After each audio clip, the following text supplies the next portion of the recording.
It was Deborah, my wife of 40 years, said to me in 2010, and Dana Mecum, the collector car auctioneer, who I met at his first auction. They both said, you think maybe you're doing a little too much? And what are you talking about? At that time, I was involved with Iron Planet in creating a subsequent to fail Iron Planet Motors digital platform, a precursor to Bring a Trailer that obviously wasn't as good as what they did. I was consulting with Dana Mecum on his wooden boat division that we created. Was Iron Planet a way to bonify the background of cars, not quite Carfax, or am I way off on the wrong track? No, you're on the wrong side. That was a True Frame. Oh, okay. Yeah, Iron Planet was oh gosh. So here we go. It's just like dominoes. So I had this auctioneer in my lane in Orlando that sold cars for me. He stood next to me and auctioned my cars in the closed private auction business. And he was offered the opportunity to be the first auctioneer to sell military Humvees to the public. Okay. I went to that auction because he invited me, and I thought they brought too much money, so I didn't buy a single one. And about a month and a half later, he says, hey, we didn't sell enough of those Humvees. I said, what do you mean you didn't sell enough? Well, the Marine Corps that owned them wanted to be able to create enough dollars in the sale of these Humvees to acquire more equipment. And so I said, okay. He said, bottom line is we need to sell 300 more Humvees, and I've been allowed to sell 100 at a time to 3 people. Do you want to buy 100 Humvees? I mean, my dad taught me, I will tell you the driving force of me playing with specialty stuff, offshore championship boats and cranes and bulldozers and buses and planes. He taught me a really simple process of valuing used assets, and you would be shocked how often it works. And it's this simple. So I won't take credit for this. This is for my dad. Okay. Anything that is like new and is serviceable is worth half of new to an end user. Okay. So what we would do, or I took that on the next step, and I said, okay, well, if a $100,000 brand new piece, according to his philosophy, is worth $50,000, as long as you can still buy parts and service it, and it looks like new, then I need to buy it for less than 50. So this to be safe, the more obscure and weird it is, I'll just do half of half. So if I was buying a $100,000 piece for 25 grand, it was like new and serviceable, I should be able to sell it for 50. You'd think. And it works. And so Deborah and I drove from Clinton, Iowa to this little ramshackle house overlooking a lake. And I'm not kidding you, Jeff. 20 or 30 of the coolest cars that you can imagine. Pontoon Fender Ferraris, Mura, Testarossa, just the creme de la creme, right? Like crazy cool cars. Jeff Stearns, connected through cars. If they're bigwigs, we'll have them on the show. And yes, we'll talk about cars and everything else. Here he is now, Jeff Stearns.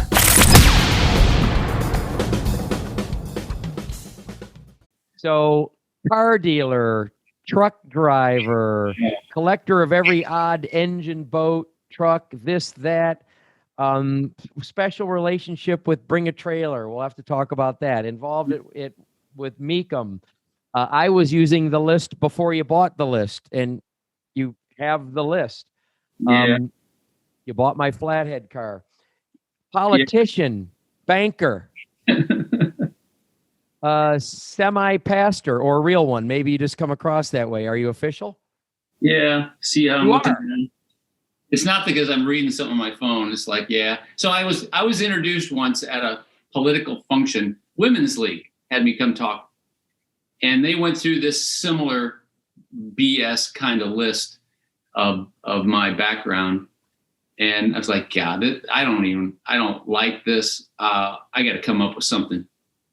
And it hit me. So I went up there and I said, well, thanks for the introduction, but really no thanks. But let me just level the playing field. All that stuff that she just said and you just said, just never mind all that. I'm just like you. I'm a sinner. That's all you need to know about me. But Scott Ailes, no matter who I talk to about Scott Ailes, I could never get anyone to say, look, I could get him to say, I wish he paid me more for this. Or he beat me out on buying that, or they can get mad about that. But I never heard an integrity or character problem ever. And I think I've known your name. God, I'm not sure, but at least 20 years, it might be 25. Well, I can open up the treasure trove of mistakes and character flaws easily. How many stories do you want to hear? I mean, I got them, and I wouldn't trade them for any amount of money. I mean, they build who I want to be.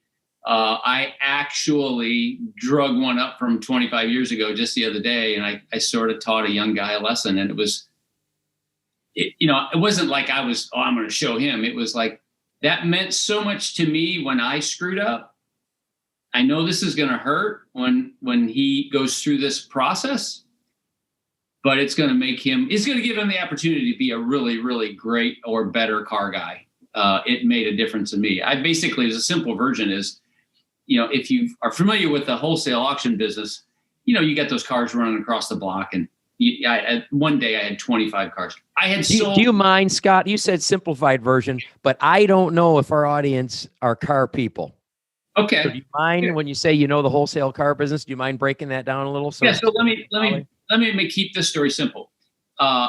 In the car business, we refer to getting sold out as I commit to buy a car from you, and you commit to sell it to me, and then some other schmuck comes along and offers you $100 more, and you sell it to him. You sold me out, and because I committed to you.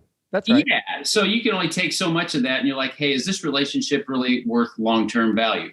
Right. I sold a really amazing person out. I did over $1,000, like a guy that I did and still respect to the nines, Dale Harrison, RVM, Atlanta. Okay. And the second that I did it, I had remorse, and I called him instantly. And I didn't come up with some story about, making up why. I just said, hey, flat out, I don't know why I did it, but I did. And I'm telling you, I sold you out. And he goes, Scott, I can't do business with you again. And he did not ever. And that set the bar for me. I'm like, that was, and we'll get into this later, I hope, experience. That is an experience that I never wanted to have again. Right. And it's a hard, you want to explain that to your kids and to yourself. I mean, there's the consequence that you don't want of how this guy sees you, and I'll never do business with you. I mean, that's the consequence, but really it's how you feel about yourself and see yourself. Yeah. I mean, that consequence is the key word. The phrase I heard years ago from someone else is, you can choose to do anything you want, but you cannot choose the consequences of your choices. That's right. Now, this Brooklyn's behind you on your screen there. This is your favorite touring. It is your favorite touring car. It is. This is my third one. And I just think it is the last great Bentley. I really do. I think the lines are stunning. The only negative about the car, and there's a great video that one should watch about the Brooklyns being ripped around the track by Clarkson. You got to watch that sometime. The only problem with the car is I'm 6 foot, 170 to 75 pounds, a modest built guy. And if I get in that car, I look like I'm 12. Right. Even at 6 foot. I mean, I raise the seat up, I do all the stuff that gives me a little stature, but I still look like a little kid in a big car. Giant coupe. And that's a 6.75 liter, all the torque in the world. I think I might be wrong, 575 twin turbo, the 774 pound-feet torque. Yeah. Literally on that video, tire shredding, bomber. Awesome car. Yeah, no effort to accelerate from zero. No drama, no RPMs, no noise. Yeah, it's the ultimate sleeper. I mean, it's just so big and heavy. It's a lumbering thing, and it just goes. Yeah. They do what they're supposed to do. Yes, sir. And they, think about it. It wasn't the greatest time. We started our bank. We got approval from the FDIC to open the bank in December 23rd, 2008. You remember what was going on then? AIG? And a few others. And GM bankruptcy, Chrysler bankruptcy. Yes, it's like this Brooklands came out, 350 plus in the middle of a, horrible financial crisis. We started our bank. This was the scary part. I didn't know this. This is probably the biggest risk I took without knowing it until after the FDIC said, okay, you guys got your charter. When you start a bank, and I didn't understand this either, you basically, a community bank, you build the entire thing. You get the facility, you hire the people, you get the software, you are turnkey, ready to open, and then you wait for the state and the federal government to approve your charter. Well, in the middle of that moment, it was being discussed behind the scenes. They're not going to give charters anymore because of the meltdown. Right. So we got our charter, and everybody's like, "Whoo, wow, great. Yeah, we get to open the bank." And we did. And my friend, the CEO that invited me and talked me into being on this board, which I was the black sheep of the board, I assure you, the crazy farmer trucker car guy. He said, it's really good that we got our charter, because if we didn't, all the money that we spent to get to this point, which was a lot, it comes out of the investment that the board members put in. All the shareholders that committed, they get their money back. I'm like, you mean I could have lost all that? He goes, yeah, I thought I'd wait till. So I thought that could be interesting. Like, I had a friend that was on a board. He told me some great stories. And so, we had, I don't know, like 10 board members to start. So you're founding shareholder director, and you meet every month, and then you have a board meeting. And I was on loan committee every Tuesday. So certain loans I'd look at. And my goals were, as an investment, it should work. And as an experience, I'm going to get an opportunity to see some really high level people and their entire investment portfolios and their personal financial statements. Of course, you can't express any of that stuff to anybody else, but it was incredibly enlightening. Just the process of the FDIC. Like, if you ever question whether you trust a guy or gal that's a board member at a bank, don't worry about it, because the FDIC digs through your past. I had to go back to the very first dollar I made, borrowed, and sold into the 70s. Wow. Before they would let me be a board member. So it's cool. But the bottom line is, we started a bank called First Green Bank. It was a bank with an environmental mission. Number one, make money, because we're a profit bank. Number two, try to encourage environmentally responsible projects in real estate. So that was the impetus, and it went well. We sold it. It took about twice as long to sell. We sold it to Seacoast, and it had about a third or fourth of the margin that we hoped for, but we didn't lose. Oh, cool. Folks, for civilians not in the car business, sometimes I didn't lose is a great thing. Is a win. I didn't lose is a win. So that was happening concurrent and simultaneous to a lot of things you had going on. I mean, you didn't drop out while you were involved in the bank. It was Deborah, my wife of 40 years, said to me in 2010, and Dana Mecum, the collector car auctioneer, who I met at his first auction.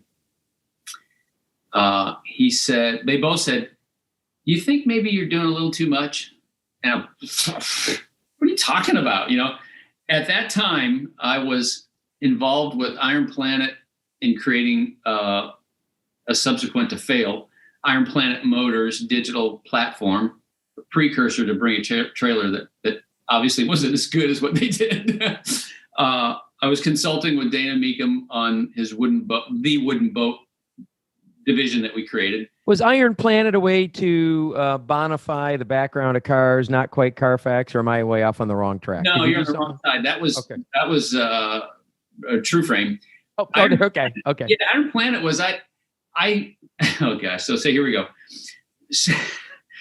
It's just like dominoes. So I had this auctioneer in my lane in Orlando that sold cars for me. He stood next to me and auctioned my cars in the closed private auction business. And he was offered the opportunity to be the first auctioneer to sell military Humvees to the public. Okay. I went to that auction because he invited me, and I thought they brought too much money, so I didn't buy a single one.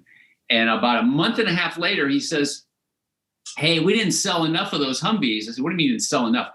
Well, the Marine Corps that owned them wanted to be able to create enough dollars in the sale of these Humvees to acquire more equipment. And so I said, okay.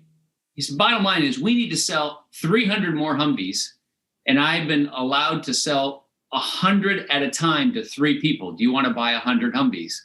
I said, I want to buy them. I don't have the money to buy them all, but I will find the money. Never turn a deal down because of money.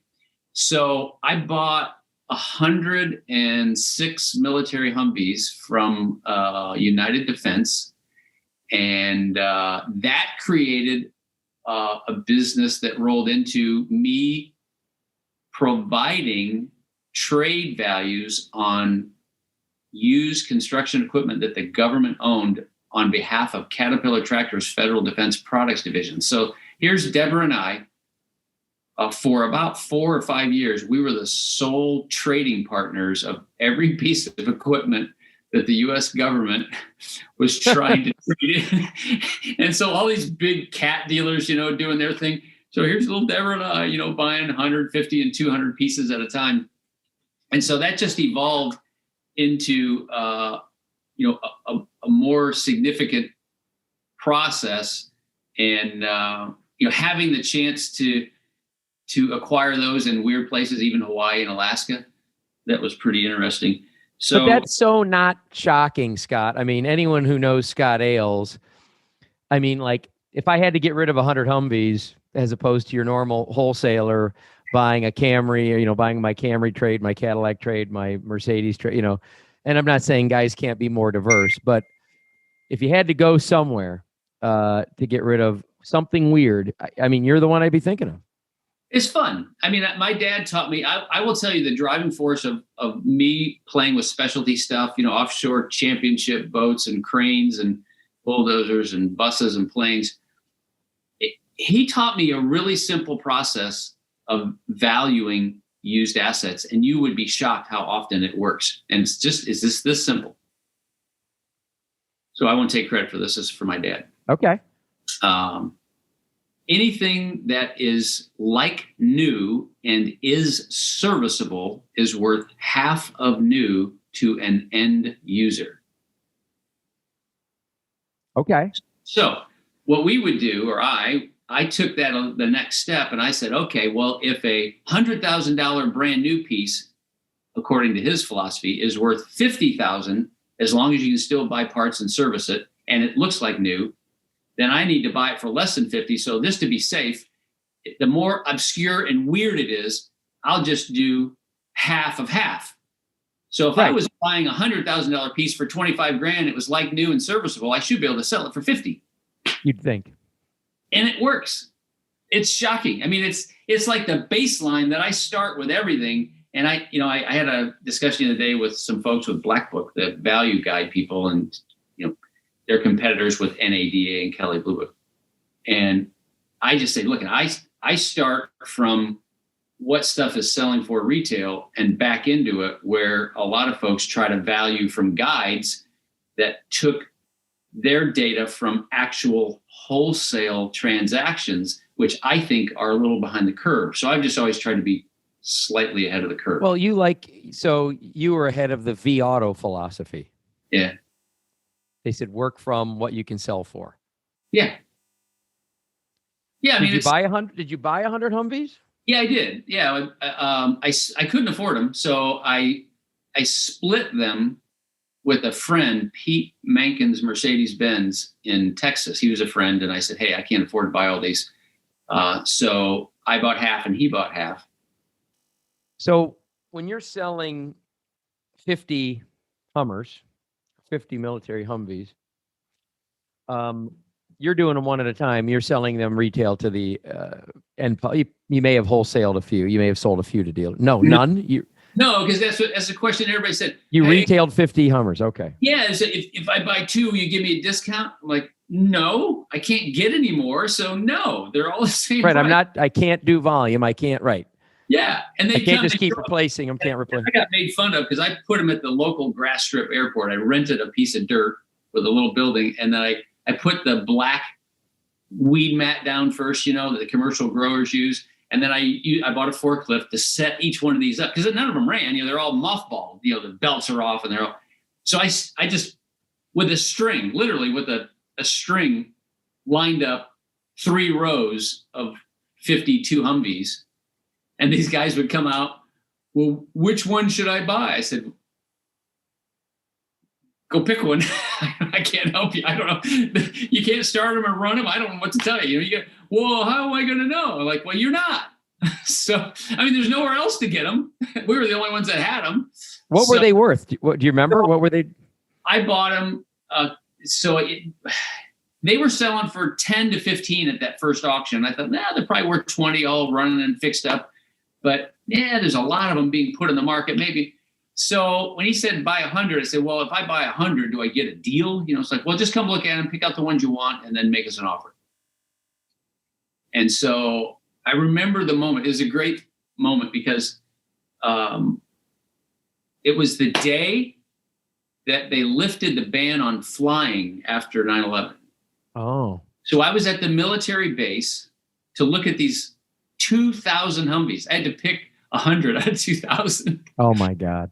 And I'm in the parking lot waiting for my contact to show up there, Dean Eccles. And I'm just casually sitting there, staying warm, and the radio's playing. And coming right at me, like dive bombing toward me, is this plane. I'm like, wait a minute. There's not supposed to be any planes in the air. Right, flying ban. Right. Yeah, I was like, what's going on here? And then it's a crop duster. I'm like, oh my gosh, he's spraying poison on the military base, and I'm sitting in the parking lot. It's anthrax. I'm in the wrong spot. And then over the radio, the FAA releases the ban on flying. So this guy's just out trying to make a living for the first time in months. Right. There's just that elements of things. You're like, no, this is how I'm going to go. I'm going to get crop dusted in the parking lot of Albany military base. So you didn't set these things up to be running. I did, personally. You did? Okay. Yeah, one at a time. I brought them in this little building. And like guys like you would be calling me. This was early 2000. You'd be calling me, wanting me to bid some Ferrari or Rolls Royce. And I would literally be on a creeper underneath the military Humvee, hooking all the mechanical stuff up. And once in a while, one of you guys would say, what are you doing? Like, you don't want to know. You wouldn't believe it. So for the non-car dealer public, Scott, on top of someone who sells a lot online and in person, he's also what's known as a wholesaler. So when we in a dealership get a car that we're not going to keep, or we want to keep it, but we don't know what it's worth, we'll call someone like Scott and say, I have this factory 5 Ford GT40. I think of odd cars when I think of Scott. Of course. But it could be any car. Yeah. Could be, I've got this Buick, and either I can't sell it to you, but can you give me an idea what it's worth? And he might give me an idea out of relationship, but there's not a lot in it other than relationship for the guy in Scott's shoes, just giving people valuation ideas, because for him to make his living, he needs to buy something because he needs something to sell. And often it would be, what will you pay for this? And this is where he got into selling out. Because on both sides of a deal, it's really just a handshake. Not even that. It's a verbal. It's over the phone. It's verbal, but it's, you talk about being only as good as your word. Whether you're on the buying end or selling end, and it's interesting because Scott's also been in the auction business. In the auction business, when you're the last person raising your hand that I'll pay $10,000 for that vase or $50,000 for that car or whatever you're buying, when it's all done, if you're the high bidder, you can't say I was just kidding. Right. And that's really a good segue, Jeff, into the list. The list is a third grade acronym that I don't care for, but it was already a thing in the industry, so I didn't want to change the name. But it's an acronym, THA, the Highline Automobile List. I never knew that. Yeah, it's cheesy. I didn't like it. In 1988, a guy came in my office in Clinton, Iowa.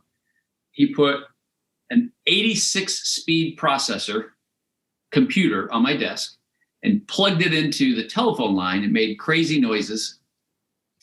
And I was instantly connected to 65 other dealers like me in the country. And we started reputation trading back and forth.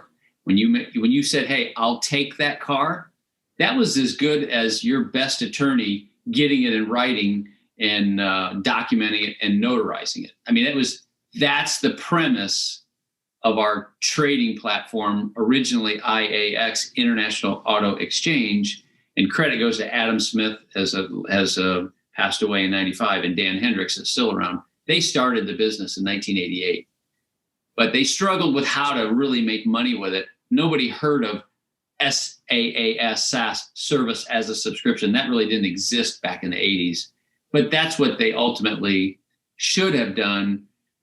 It failed by 95, and then the list started up again in 99 by one of the original members. And so it's like that hair club for men thing. We signed up on all the services, IAX and the list, and by 2004, we liked the company so much we bought it. Well, I'm going to just complete one thing, and I'm not offended that I knew we were going to go off on tangents, and there was no way to get you on a call and not have it go that way. Yeah, I'm shiny penny.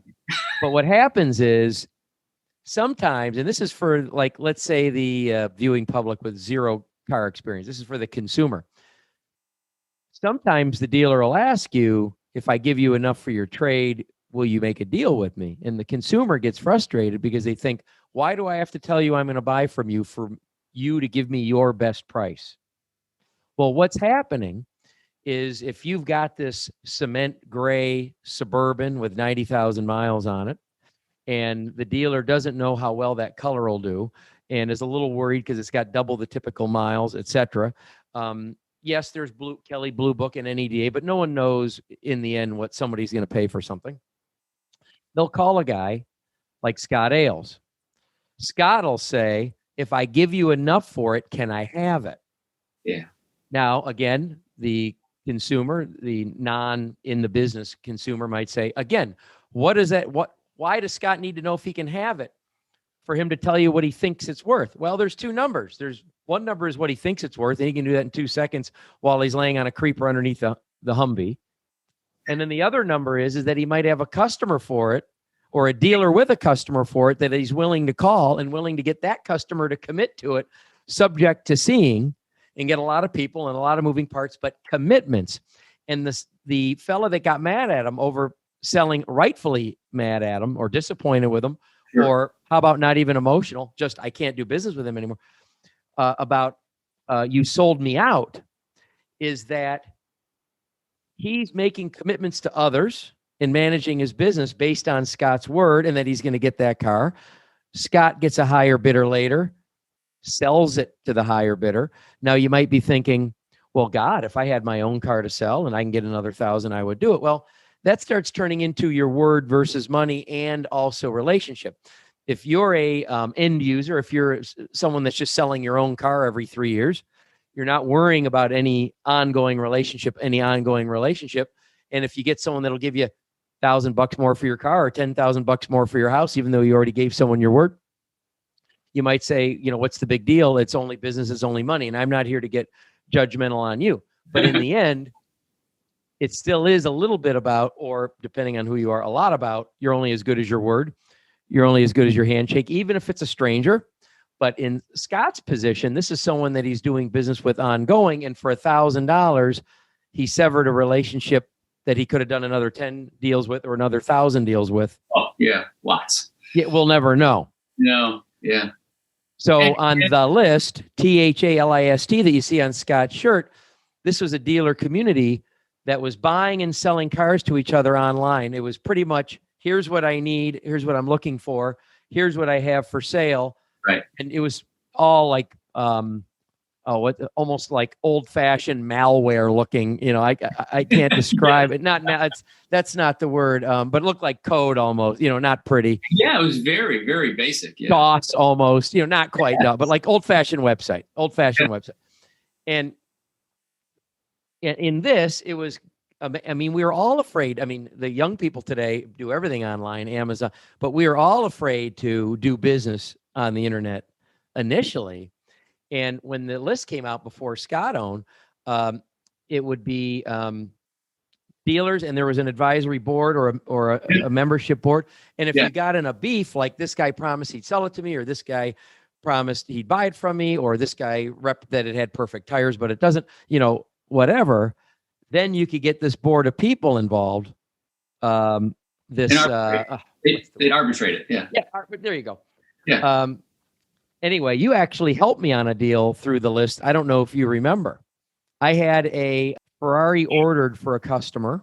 I want to say 360 Spider. I want to say it could have been the next one. I gave that dealer a $10,000 deposit for the customer that I was representing.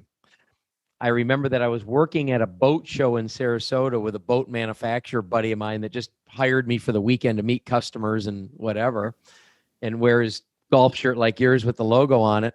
And I remember in the middle of this that all of a sudden we couldn't get a chassis number. In the end, they'd sold me out and gave my order slot probably to someone that would pay more, even though they'd committed to me. And I actually called you directly. And you advised before we got the list panel involved, tribunal, to go up against this DMV bond. You gave me that advice. Yeah. And I did make that phone call, and it did clear it up very quickly. Yeah, that's it. That one comment you said in there, worth more. That was probably, Jeff, in all the decades. It's like I say this humbly because people trusted. One thing I would say about myself, I credit the people that invested in me through the years to make me who I am. Sure, I'm responsible for making the decisions to do the right thing, but I really credit the people that have influenced me. So that's, anytime I say something that sounds boastful, give it to them. They're the ones responsible. So, but through the years, 40 years of trading and $250 million worth of sales, the thing I heard the most, and it's really kind of silly and ironic, you or someone like you would call and say, what can you be? We're trying to trade for this car. We need, well, you say, is that all it's worth? Right. And my immediate response, once I kind of figured out a fair and diplomatic response, was, well, I hope not. Right. Otherwise, I'm overpaying. How am I going to make money if it's right. not? It should be worth a little more. So, but it would catch people off guard. Is that all it's worth? No, I hope not. That was very straightforward. You want to know what life is all about? The next birthday or Christmas especially, everybody distribute the gifts that they're getting, go into separate rooms, close the doors, and open the gifts, and tell me how much fun that is. Right. It's not fun because you don't get to see, you're not giving. You don't get to see the reaction. When you are giving to someone else, that's the essence of fulfillment in life. Well, we know that biblically, if you're ever down, just go help someone with something and you'll be up. And then I'm a recovery guy. I've been sober 25 years. And, we have a saying, call one, help two. So sometimes like you think, oh, I don't want to be a pain and call the guy, but the guy taking your call, administering advice or helping is helping himself too. Of course. Yeah. So I think you're interesting. Let's go back to the beginning. Over the years, heard you express your life. It seems like there's this visceral component of some machine involved. It Yeah, could be the boat that I can't think of the name on now. That was in the barn up north. Yeah, there's truck, flathead, tractors. Yeah, I mean, it's definitely, it does revolve around machinery. It doesn't have to necessarily be a moving vehicle, but That's right. I cost my parents the equivalent of a college education taking things apart and not getting them back together at first. Right. My dad would come home. It's like, your bike's 2 months old. Why did you take it apart? I'm like, well, I thought I could clean it better. Right. So yeah, I have a son like that. I just love it. And it's at the start, I mean, I had these ridiculous firsts. I started mowing the grass at 6 years old on a 6 horsepower mower. I have a picture of me on the mower in the back here. I drove my first vehicle. It was a 74 Ford F-250 highboy, which is all the rage now, right? My dad bought it too. And I drove that in 1973, so I was 11. And then I drove my first semi, the Kenworth truck we had, at 14 using a school permit. So I was driving to school in my 71 Mach 1, the first car I bought off the street that wasn't for sale because I liked it, from a house painter.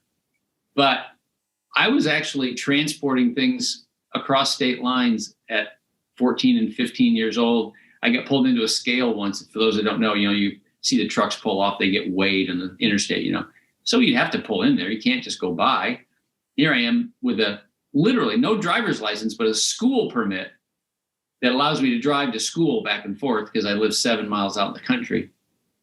And sometimes these scale house operators will ask you to you pull your truck around back, come in and present all of your documents, right? Your permits and all this stuff. So I would just go in. This happened to me 3 times. I'd go in and I'd lay all this stuff. We had all the stuff. And I had my school permit that looked like a license. And they'd get around to my license and they'd be like, son, this is a school permit. You got anything else? I'm like, no.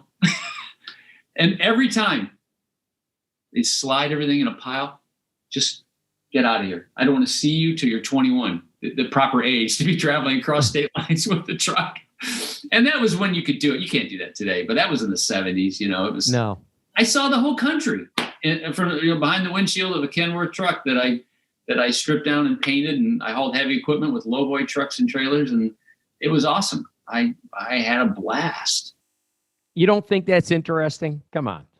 I had in the years of hauling heavy equipment, I lost one piece. I had a crane I was loading one day that fell off the trailer while I was in it, and that was exciting.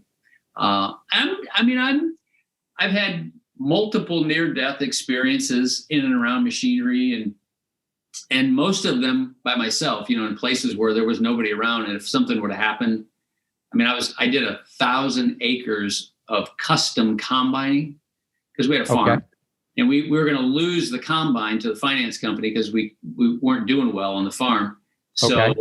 I just started letting all my friends know, hey, can I come combine your fields and you can pay me? So I made enough to pay off the combine that year. But in the process, I was like pointed into a field once and oiling and getting the combine ready for that day.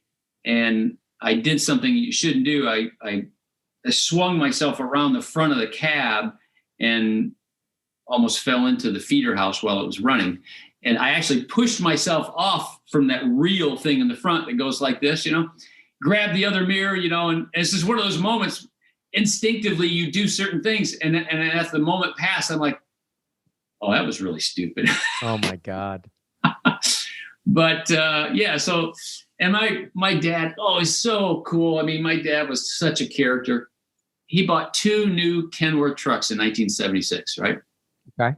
So, and they were polished out, chrome, black, white stripes, and all this stuff. So they went to pick them up at the dealership, Quad City Kenworth in the Midwest. And he doesn't come home for a while. So my mom goes looking for him. Well, so he thought might be fun to go around bar hopping and, show off his new trucks. So makes sense. Makes perfect sense. Yeah. So my dad's bellied up to the bar somewhere in Moline, Illinois. And he's, bragging about his trucks and blah, blah, blah. And, round of drinks for everybody, hey, And this guy says, so those trucks out there, those are your trucks? He goes, yeah, you just picked them up, bought them brand new. He goes, yeah. So you're the owner. He goes, yeah. He goes, well, there's some woman out there in a Mark V Lincoln slamming into the side of one of them. So my mom is out in the parking lot, bam, oh my gosh. She's upset because he's out bar hopping and the new trucks didn't come home. So she's driving his Lincoln Mark V plowing into the side of the truck. And by the way, what a beautiful car, a Mark V. Oh, yeah. That's what I learned to drive. That's it. I mean, my dad gave me the keys to a 74 Mark IV and let me go on a date when I was in, hang on a second, 7th grade. How old are you in the 7th grade? Kindergarten is age 6. 13? I didn't have my school permit yet. So I showed up at my then girlfriend's house, got out of this black Lincoln Mark IV, walked up to the door like, this ain't going to work.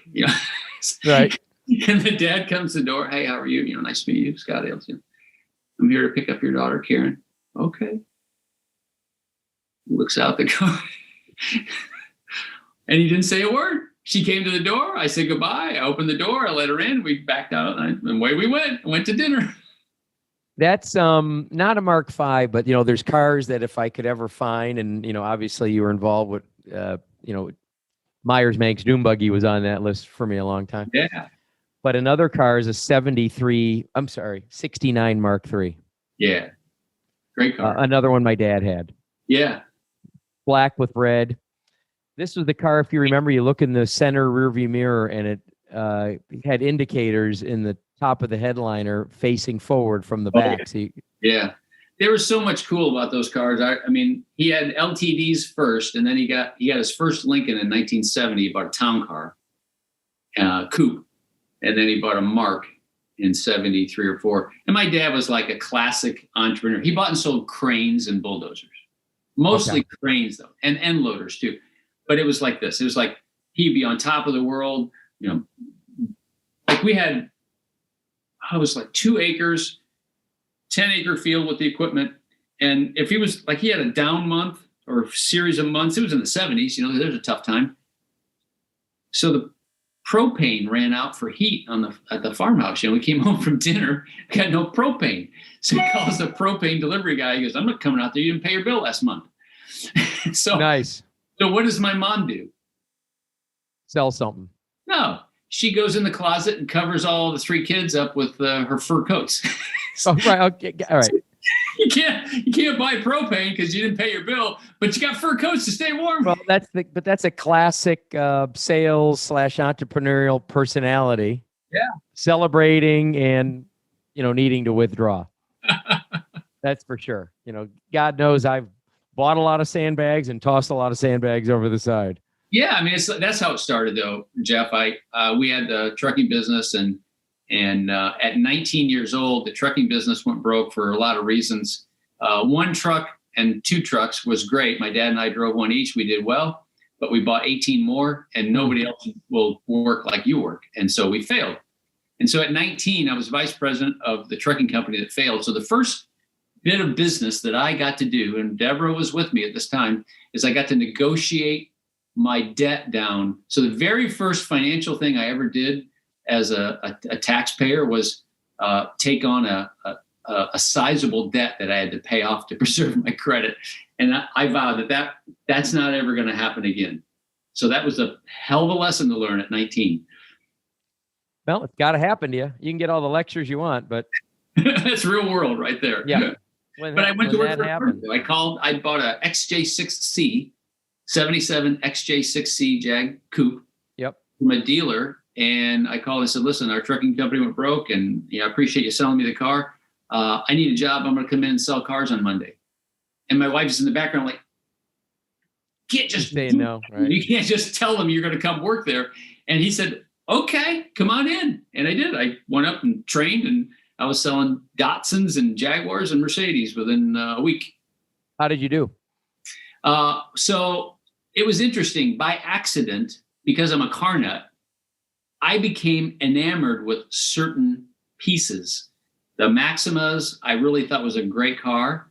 The new 86.5 Nissan hardbody pickups had just come out. Yeah. And I love the diesel Mercedes. So because I was so into those vehicles, I was constantly speccing them out like how I would want them. Right. And accidentally realized that I became the master salesperson for those.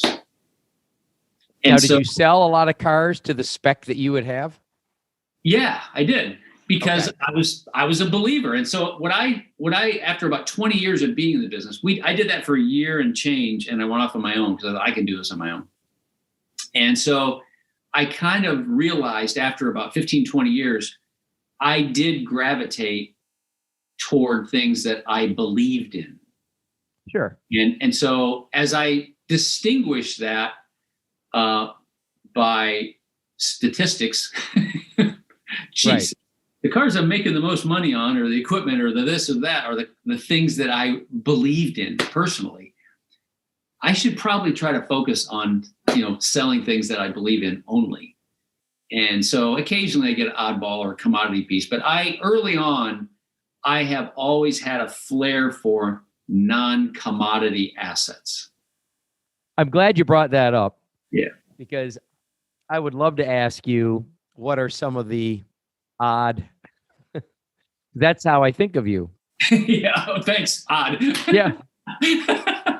But like if I would get something in or need to know what something's worth that I couldn't ask, well, you'd be the one I'd go to ask. Right. And that works. You've had everything. So you've had everything. Yeah. So that probably craziest stuff, the 97 offshore championship boat with triple 1,500 horse supercharged motors called INXS. Okay. I bought and sold that twice. It was sent to me on a lark. Okay. John Blackburn and Steve Uli in Carmel, Indiana. Uli and Blackburn, they had a dealership, and they sent me this email like, ha, look at this crazy guy that wants to sell this boat. He's sending it to all these car dealers. And I laughed and said, how much is it? Right. And they're like, no. We just sent it for fun. I said, no, we need to buy this. And so I bought that boat and sold it at the wholesale auction. Had a blast with it. I never put it in the water. I was definitely afraid of that thing. And then bought it back 6 months later because the guy that ended up with it, the retail buyer ended up with it in Charlotte, got caught with a mistress. Mm. And that was the only asset that his wife didn't know about. Okay. So he called me, says, listen, I got to sell this thing. It's the only cash I can come up with that, I said, well, okay. So I bought it back and then resold it at the auction again. So from the boating side, either that or the Midnight Lace 44-foot boat that Deborah and I lived on in the 90s, or certainly the Riva Super Aquarama, the only one with twin 396s. And that was a really cool boat that we felt like it was worth more than people realized. And it took two years for us to bring that to pass. But we did set the record in the wooden boat category of the most expensive boat sold at public auction. And then, of course, I got the, oh, Ailes, you're so lucky speech from everybody. Right. So we did it again. We sold it. Next year, we sold the last wooden Riva ever made for the son of one of the two founders of Sony Electronics. On the car side, golly, the Aston Martin Vulcan was definitely a high point. One of 24 cars built, sold that to a guy in Saudi Arabia. We took that to the track in Austin, Texas, about 4 or 5 years ago. Amazing experience. That if you don't know what an Aston Martin Vulcan is, there's a Chris Harris video. If you Google Chris Harris Vulcan, you'll learn about what that is. If you can watch that video and not get excited, you're not a car person. Okay, that'll be the test. Yeah, so that's the car side. There's been many and really interesting stuff. but that definitely is one. Gosh, on the bus side, I bought a 1-year-old Primo Marathon motorhome that had a little smoke damage. And what's a little smoke damage? Well, it was in a building where there was a fire like 100 feet away. And so the guy turned it in for insurance, and I ended up with it. And so we worked on that and cleaned it up. And we actually sold that at one of the first Mecum collector car auctions at Kissimmee, Florida. And a lark, Deborah broke her back on a snowmobile in 2005.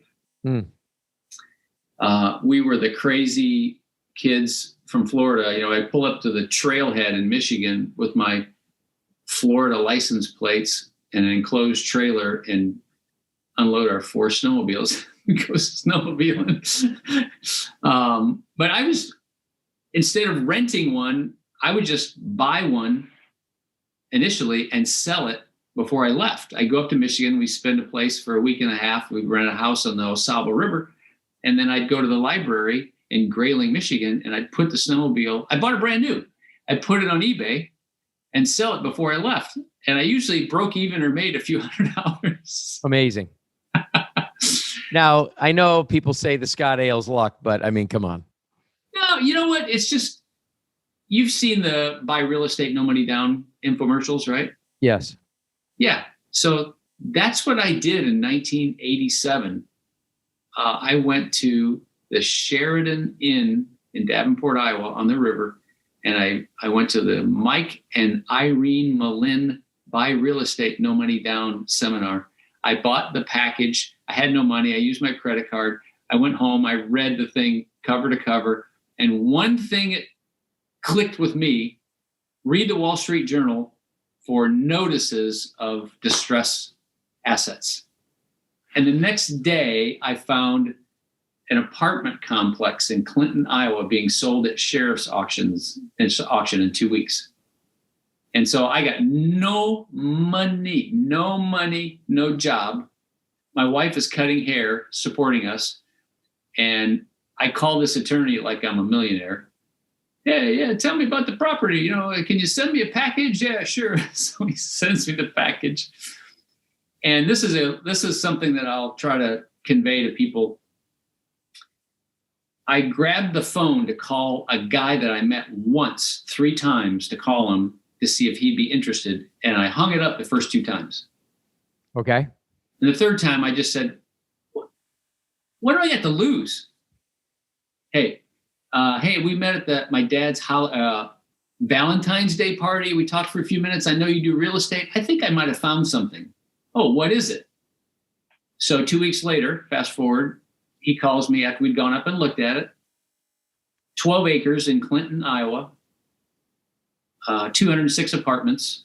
It was an ex-Army hospital built out of brick masonry. It was a beautiful facility. We go to the auction. He invites me to come with him. We go to the auction, and he buys this property for $210,000. Okay. 200 apartments. Right. The TV's there, blah, blah, blah. Da, da, da. He goes, listen, I don't want to talk to TV. I'm not that kind of person. Well, you go talk to TV and just tell them, here's what we're going to do, blah, blah, blah. So I still don't have a job. I said, sure. So I'm the front. I'm his front to the newspaper and the media. And later that night, he says, hey, you want to manage this place? And we'll turn it around. It was like 23% occupancy. So within a few years, we had it ramped up to 96% occupancy. Was that full-time for you? That was full-time. I was an apartment manager. Most important principle I learned about renting or selling things in that time was if you are full as an apartment complex, you're not charging enough. Okay. You should never be full. All right. So in 1989, we watched an early CNN broadcast of Hurricane Hugo in the Carolinas, I think. Mm-hmm. I saw these boats laying around. I'm like, oh, what do they do with those? So I called the guy that I sold the Mercedes to that was an insurance guy. I said, what's the story with the boats like after the hurricane that I saw yesterday? He goes, oh, they just round up buyers and get rid of the stuff as soon as they can. And I'm like, that sounds like an opportunity. Right. And so I commit to my friend that we did this apartment complex together. It was his money, of course. If there's ever a hurricane, we should go buy those boats. So fast forward 3 years later, the day before Hurricane Andrew hits, he calls me. He says, hey, I got the tickets.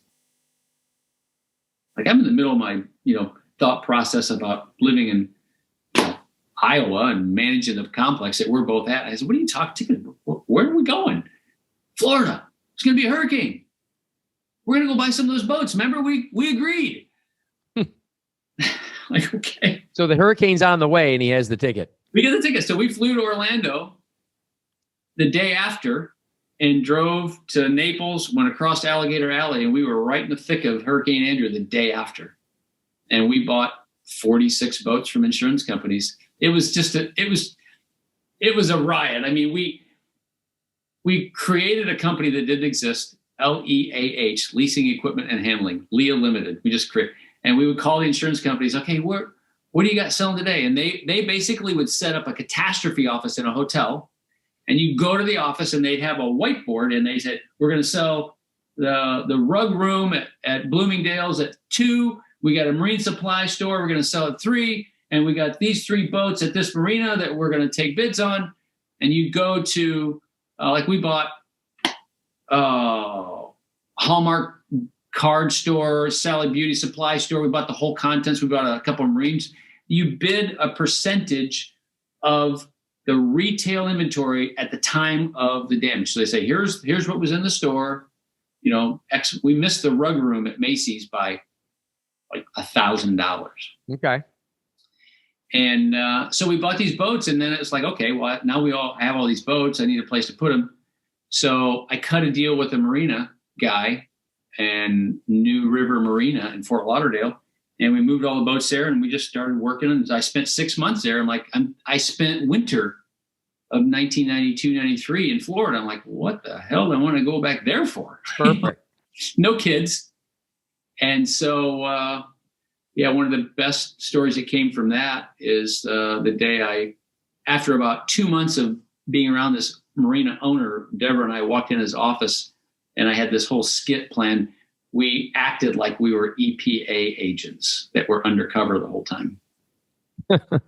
So we walked in his office, sat down, and I said, I won't say his name. So Mr. Marina owner, I'm sorry. This is, my name is I changed my name.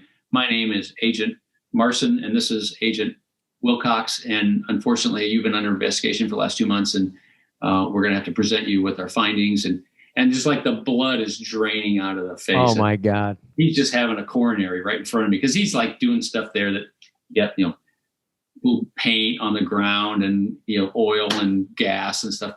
This went on for like 10 minutes. Oh my, terrible. I tortured him. It was so, and then I finally told him, he's like, oh, I mean, it was just like, relax. But that's how we ended up in Florida. So once in Florida, a little bit of money, not much, a little bit of money, I started letting my friends from IAX know, hey, you now have a set of eyes in Florida that you can trust. And I leveraged those relationships. And so that's, the key to any contentment in my business life. I would point toward those that invested in us. And when we responded and picked those things that we thought were admirable and what they did, and then for us to serve other people in that same capacity, it's a recipe for success. It hasn't made me a billionaire, but I'm content and comfortable, and I love what I do. So these boats, I'm curious. I got kind of stuck. So you'd never bought boats before. Your partner buys these tickets. Oh, hold on a minute. That's not right. So my dad was a boat guy. My dad said there's 2 kinds of people in the world: boaters and non-boaters. So we grew up on the Mississippi River, had boats since I was 5 years old. Deborah and I actually had a wood 46-foot Chris Craft Constellation in our late teens, early 20s that we restored. So we were definitely boaters. For sure. And there's a boat that I don't know. I remember a story just in the last couple of years about it. That was a boat that you grew up with and lost and got it back or sold it and got. It's the boat that we have behind the house right now. Okay. Yeah, so it's a 17-foot Century Resorter. Beautiful. And Deborah and I bought that from a father and son that used to do V-boat drag racing. And so they had the motor turned around as a V-drive, which wasn't proper for that boat. So when I bought it in the mid-'80s, I restored it, turned it around, put a mahogany deck on it instead of vinyl. And I sold it to my dad like in the early 90s. And then, so this is how classic my dad is. Early on, my sister is 10 years younger. My brother and I are a year apart. So there's three of us. At one holiday event, he says, listen, kids, you need to understand there's not going to be any will. There's not going to be, I'm spending all of it. So okay. Don't count on anything, right? And God bless him, he did. So much so that when we lost him about 6 years ago, remember, I'm a board member at a bank, so I understand how banks work. About a week after he passes, I get a phone call from the president of a bank in Andalusia, Illinois. Hey, this is blah, blah, blah. I just want to let you know that we had a relationship with your father, and we're sorry to hear he passed. Oh, well, thank you. It's nice of you to say so. We have this loan here that is outstanding. So thanks, Dad. He not only spent it all, he borrowed on the stuff that he had. So we had to buy the stuff back. Beautiful. So I did negotiate with him and bought the stuff. And that's how we got the boat back. Yeah.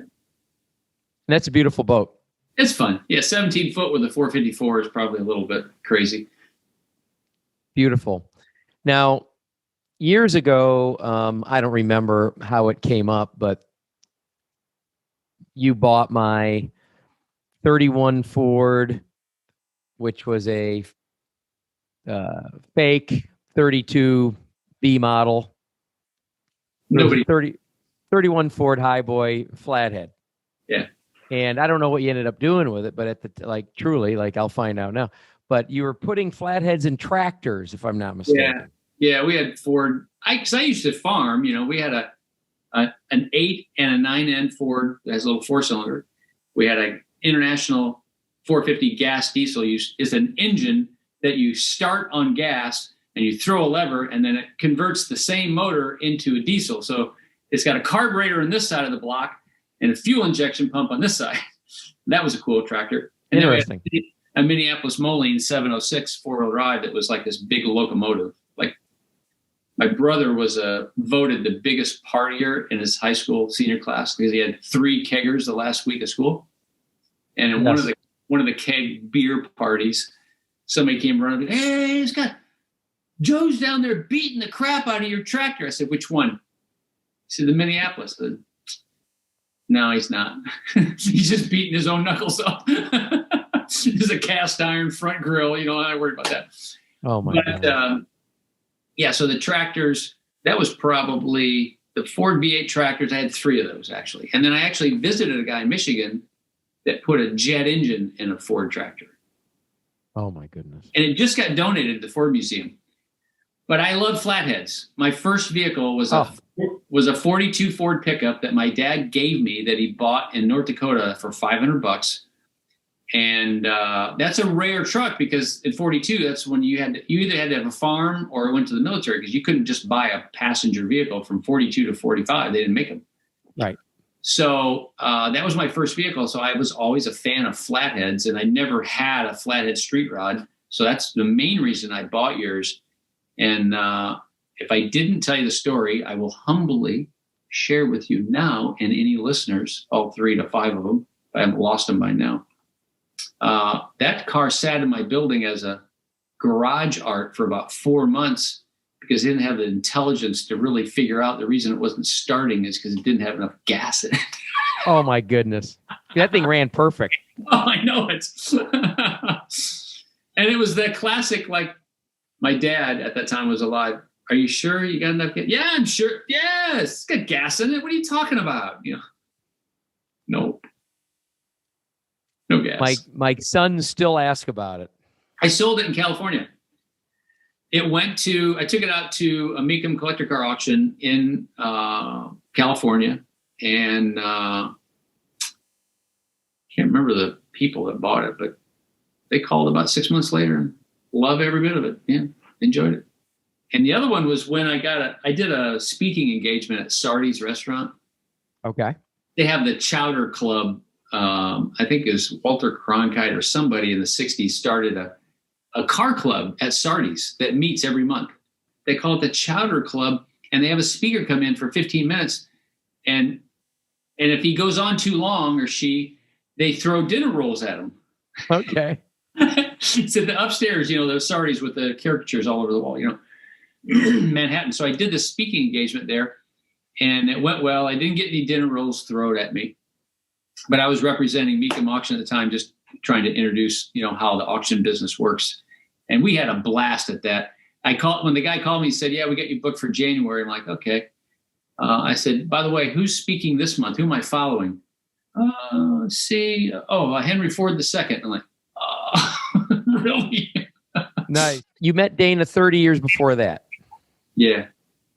How did you meet? You said at his first auction. I consigned an 84 Corvette to his first auction. And that auction, it was his equipment for the auction fit in a 6x6 enclosed trailer. And it was he and Patty Mecum, his wife, then and now, sitting behind the card table and chairs, checking people in and cars. Unbelievable. And I don't know anybody else. If they see his shows and see what they do and see the volume and all the pageantry, and I don't know. I mean, he really is an amazing car guy, and he's driven like very few I've ever seen. He has earned his place in the hobby and the industry as much as anybody that I know. Now, did you work with him in that auction? No, I sold a car at that auction. So I mean, I'm sorry. Forgive me. When I say that auction, I mean in the Mecum auction. I mean, over time, were you involved? Yeah. Well, what happened is, what cemented our relationship, we talk about reputation. He sold that 84 Corvette for me, and I'm just a kid. I was 24 years old. And he called me the next day and said, hey, I got a problem. The guy that bought that car at the auction won't pay for it. And I don't know what I'm doing. I said, well, what does that mean to me? Yeah. What are you in the collections department? I sold it. He goes, well, let me spend some time on it and see if I can get it sold for you. And 8 hours later, at the end of the day, he says, hey, I got the car sold, so I'm going to send you your check. Now, he didn't know me from Adam. He could easily have said, tough luck, kid, come get your car. But that meant a lot to me. And so, we committed when we were going to do collector car auctions and sell cars or try to buy, we would do it with him. And so that relationship grew over the years. And when I couldn't get any other auction company to consign my, what I figured was $1 million wooden Riva boat, he agreed to let me be the headline for the Kissimmee auction for that piece. And I promoted it as best I can. And we sold that boat that the pundits and the experts felt it was worth $400,000, maybe $500,000. We sold that boat for $825,000. And so my experience was I had that boat for sale for 1.5 years and no one would even come look at it. So I said to him the day after, if I'm having this experience, I can't sell my wood boat. Must be other people having the same experience. So we created that day the wood boat auction platform for Mecum, and we sold about 150 wood boats over the next year. Did you have reserve on that Riva? I did have a reserve, but I was cheating a little bit. I got the blessed phone call that you always hope for as a seller. The boat sold on a Saturday. On Friday morning, I got a phone call.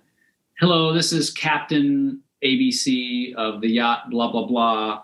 My owner has just told me about a boat that he would like me to buy on his behalf. How much is it? I said, well, it's an auction. You have to come and bid. Well, how much is the reserve? They said, well, the reserve, I can't disclose. He goes, well, just tell me how much it is. What's $750? Okay, well, he'll buy it for $750. I said, well, he still has to come. You have to participate in the auction. Okay, we'll be there in the morning. What do I need to do? I said, well, you need to give the auction company a deposit. So they wired a deposit in an hour.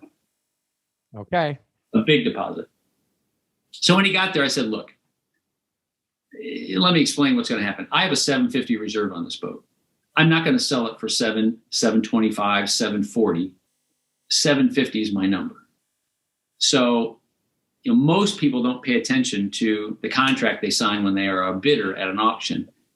But the auction house has the right to bid on behalf of the owner. And I always tell people, look, don't get offended by the fact that the auction company might be bidding against you. You're the only buyer. An auction is just a fast-paced negotiation. That's all it is. Right. So you could say, oh, it's not fair. I bid 600, nobody else bid, and then the auction company raised the bid, so I had to pay 750. Well, it's a reserve auction. I'm not selling it less than 750. So you're not getting it at 6. You're not getting it at 7. You're not getting it 7 and 25. You got to pay 750 to own this. So I told the guy straight out, you have to bid 750 before they will announce that the reserve is lifted. Right. And then you'll know you're getting it, and I know it's sold. That's how it works. So that's what he did. So with an auction, let's talk about this for a minute. So with an auction house bidding, this is, I mean, I know that in unethical situations, it can happen where you're bidding against the Coke machine or whatever. Yeah. But in properly done and acceptable, generally acceptable is when there's a reserve. Yep. If you're not to reserve yet, and by the way, for the listening audience that doesn't know what a reserve is, an absolute sale, a no reserve auction means that wherever the bidding stops, it stops, and the seller's committed to sell. Correct. The auction house does not bid in that case unless they want to be a buyer. Correct. Okay. And by the way, sometimes the auction house is a buyer. Sometimes they are. Yeah, they inventory or the owner wants it. Yeah. But in a reserve auction, if they're bidding, they're raising the bid, but they're only doing it until it hits reserve. And if they didn't, it's not selling anyway. Correct. There have been many times where, for instance, if you were selling an asset for $100,000, that's your reserve, and my bid competitively in the auction arena is $85,000, the auction company will work both me, the buyer, and you, the seller, simultaneously. That's why you will see the seller on the auction block in close conversation with what we call the grinder, the person that's grinding on them to lower their reserve. So again, they want a transaction. They want a transaction to happen. They're trying to talk to you. Bring the two people together. If they can't get the buyer here and they can't get the seller there, maybe they can meet them both in the middle. So there have been many times where, like, for instance, if I was high bidder at 70, you want 100, and I sense that if I bid a little more, you might be encouraged and lower and meet me there. I might say, raise my bid. I'm going to bid against myself because I know I'm not going to get it at 70. So I might say, okay, put me in at 80. And then that gives the auction house some ammunition to go to you, the seller, and say, Mr. Stearns, we just moved our only buyer from 70 to 80. Don't miss this opportunity. Well, it's a little bit of a grind, but it's true. So, and this can happen while the bidding is occurring, or it can happen after they announce no sale and the car's gone and they're still talking to you behind the scene. The seller. Correct. Yeah. So it's, I think for some people, they're so suspicious and concerned about being taken advantage of. If you go to an auction and resolve a value that you want to buy a vehicle for, or even more critically and difficult, determine what you will sell your vehicle for. Like, that's the hardest thing for people, right? If you say, you've dealt with it in the car business as a dealer, what do you want for your car? Well, what's the person first think? The highest number they could possibly get, right? What do you want for your car? You want to have a mental exercise that'll really help you understand what your reserve or your selling price or the number you would accept on a trade-in. This is from Dana Mecum 30 years ago. When you're trying to determine what you will pay for, what your reserve is on a car you're selling, now think about this for a minute.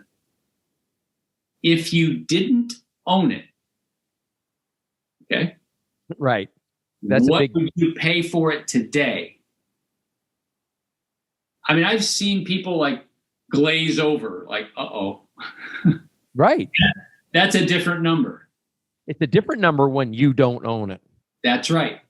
And so that's a real internal, don't have to talk about it to anybody. It's a really good way internally to decide, okay, if I sold, like, I think my car's worth $50,000 and my neighbor wants it and he buys it for $50,000 and I'm relieved, right? I got what I wanted. Right.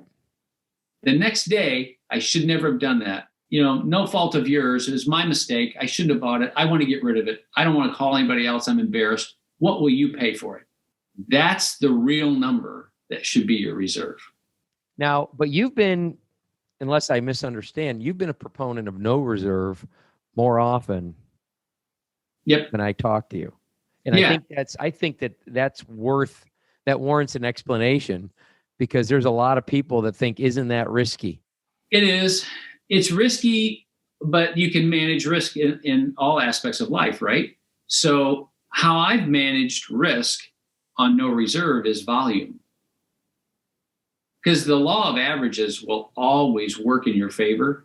If you take 10 or more collector cars to an event and sell them, collectively, the amount of money that you get on gross will probably be right at your number.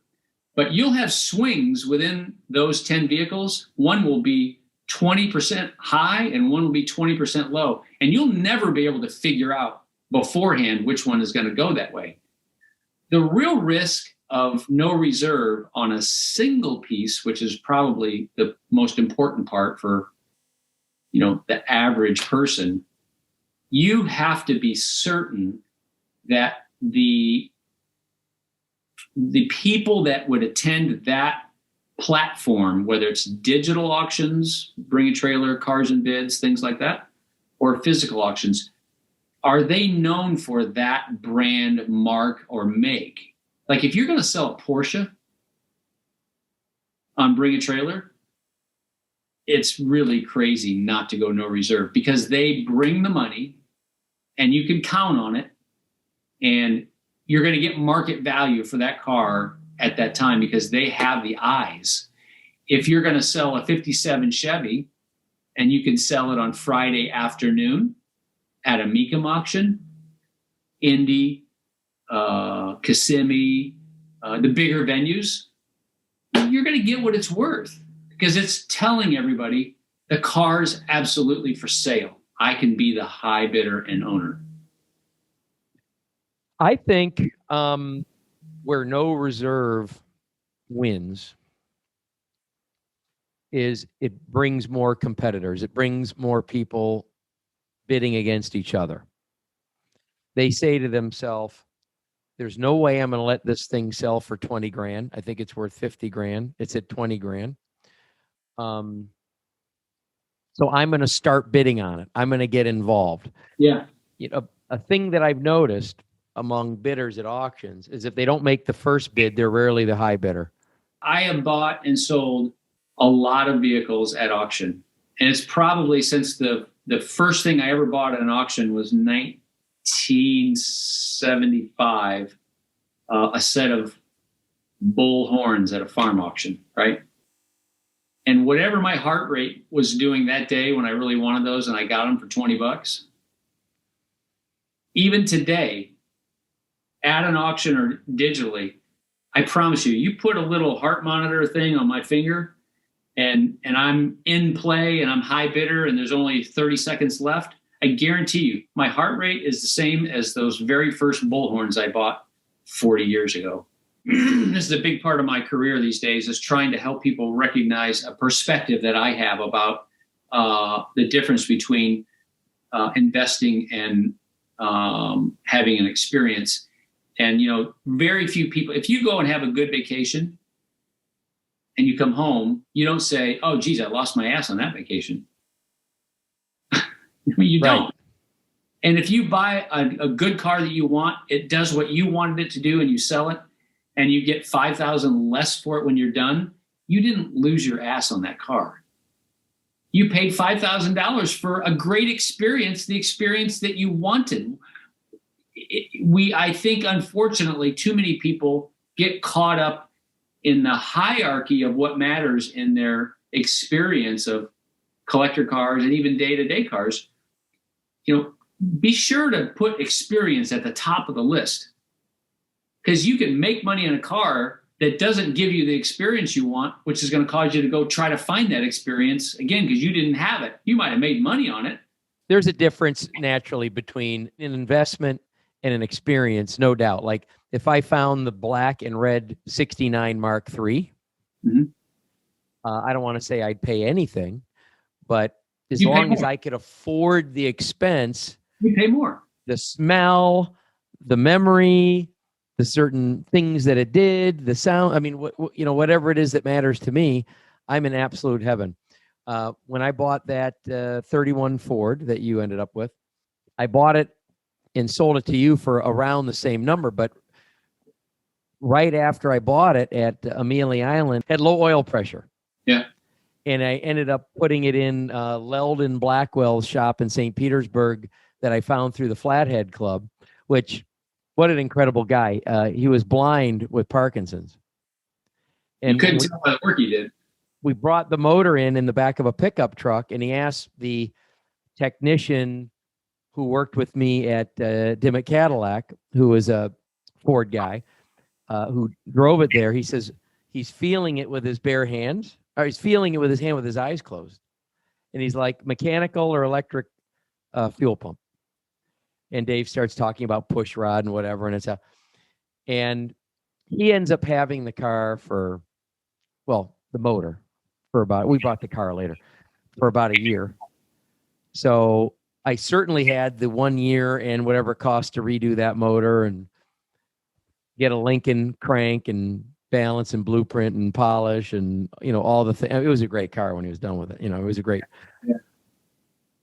Yeah. I mean, I lose money on it. It didn't serve a profit motive for me, but you were looking to do something with the funds that you could get from selling it. And so I felt like it was a service to you, and you were. You helped me. No doubt you helped me at the time. I think this was the AIG. What era was that? When did you? Because I think that was the AIG GM bankruptcy, Chrysler bankruptcy. I think I was in the car business and was softening up, and I just needed some money. I think it was it. My dad was still alive, so it was like 8 or 9 years ago. It might have been in that. Oh, it was more than that. Because I left the BMW store 9 years ago, and I was at BMW when I gave it to you. Okay. Oh, and it was in my dad's garage, and he was alive, and my dad died 9 years ago. Okay, there you go. So, I mean, I know I had it. You didn't know this, but I had it parked next to a 9N Ford Flathead, and next to that was, I think it's a 1,200 cubic inch 6-cylinder gas engine on a 2-axle trailer that used to run a snowblower for an airport. That was called a Climax Blue Flame. The pistons were like a foot in diameter in this engine. So and we would start that up in the shop, and it literally would put a 2 to 3 foot blue flame out the exhaust. So I would start that engine first to show people, and then I'd start the Ford Flathead, and then I started your street rod. I've seen your videos of the blue flame. I've seen that. But no, the point is about your investment versus vacation versus whatever. Yeah, I didn't say, oh, God, I paid this, then I spent this on the engine after I bought it, so therefore I'm too deep. I just wanted the experience of that car, always wanted one, always loved a Flathead, loved the exhaust sound, loved the experience. you couldn't get gas or go anywhere without people asking you about it. Yeah. I mean, it's like the two stories that come to my mind is in 1987, Cal Peterson was the vice president of John Deere in Waterloo, Iowa. He's retired. And he had a 280 SL Mercedes that he was trading to me and offered him 25 grand for it. Oh, I couldn't possibly trade it for that. I'd have to have 30,000. Otherwise I'd be losing $5,000. And I said to him, just like this, I said, Cal, seriously? You bought this car 5 years ago. You drove it 2 years. In every rally, I'm in the Mercedes club with you. I saw you you put 15,000 miles on this car. Then you oversaw the restoration here at the shop for 15 months. And you enjoyed that. You were a part of it. And then you went around and won every show you could win with it. And you thoroughly have enjoyed it. And you just came home from Europe. You spent 10 grand and brag about how much fun you had. You had this car for 5 years. And you're worried about losing $5,000 that you spent on it? How can you even relate those two together? And he's like, oh, I guess how you think about it. And the other time was about 2 years ago. A really interesting guy I sold a bunch of vehicles for. He sends me 2 street rods that he had built from scratch, literally. He actually had a book. Here's how I want them to look. He engaged the builders, and he was involved in the design process, and they built them, and he drove them, and he had fun with them. And he said, I want you to sell them for me. I said, okay, what do you want for me? He goes, whatever they bring. I'm like, well, okay, but give me an idea. He says, no, seriously. I don't say this. And he's a very, very cool guy. He said, this is the best way I can explain it to you. My wife genuinely wanted us to rent a yacht in the Mediterranean for a week. It cost $110,000. I felt it was the most boring week of my life. These cars took me 2 to 2.5 years to build. I enjoyed the building process. I enjoyed it for 2 years. They owe me nothing. I got everything I wanted out of them. Whatever they bring is, frankly, immaterial. I just want you to do the best that you do and get the most whatever's they can bring. And that was his attitude. Right. Market's market, and they don't owe me anything. That's perfect. Earlier you mentioned, hey, if you have a Porsche, you go to Bring a Trailer. Bring a Trailer is a phenomenon. Yeah. Really. And Maro's Cars and Bids. Yeah. I don't know how that's doing. It's doing fine. Yeah. I mean, we load all their data, right? Both sides, all the digital and so I track and follow all them. It's what we didn't do in 2010 with Iron Planet Motors. The mistake that we made that both Bring a Trailer and Doug DeMuro did well with, they both built their community first. There you go. So Bring a Trailer, some people don't realize initially it was a collaboration between Randy and his partner, the tech guy, Gentry Underwood. And Gentry was like, look, let me build you a platform where you can interact with car people and you guys can post things that are interesting to each other. And so as they started having people send them, hey, I saw this MGTD sitting on the side of the road with a for sale sign, and they take a picture and send it, Randy would post that in this platform. And then people could chat about it. And the next thing you know, someone say, hey, that's a cool car. That's only 20 miles away from me. I'm going to go look at it. And hey, I bought it. Look, snap picture. Well, obviously they built this community, and sometime in about 2014, 15, they said, we should probably offer a service to be able to let people sell cars in our space. And so I applaud them to the fullest, irrespective of the fact that they sold to Hearst Media and it's a phenomenon. It's gone great as well. They just deserve a lot of credit for being genuine and creating a car community. And Doug DeMuro, in his own way, built a community just by saying, being who he is, Right. This, right. is the car, God bless him. I mean, you look at their track of how they got to where they are. And I think it's awesome. I think it's wonderful. It's Bring a Trailer is famous for not accepting every entry, even when the seller is certain that they've got the coolest, low mile, interesting equipment. Yeah. Whatever. Yeah. I don't spend night and day analyzing, but I haven't figured out their algorithm because I've heard about some cars they turned down that surprised me. Yeah. Well, to their credit, I believe that one of the most valuable aspects of their business model is to don't be predictable.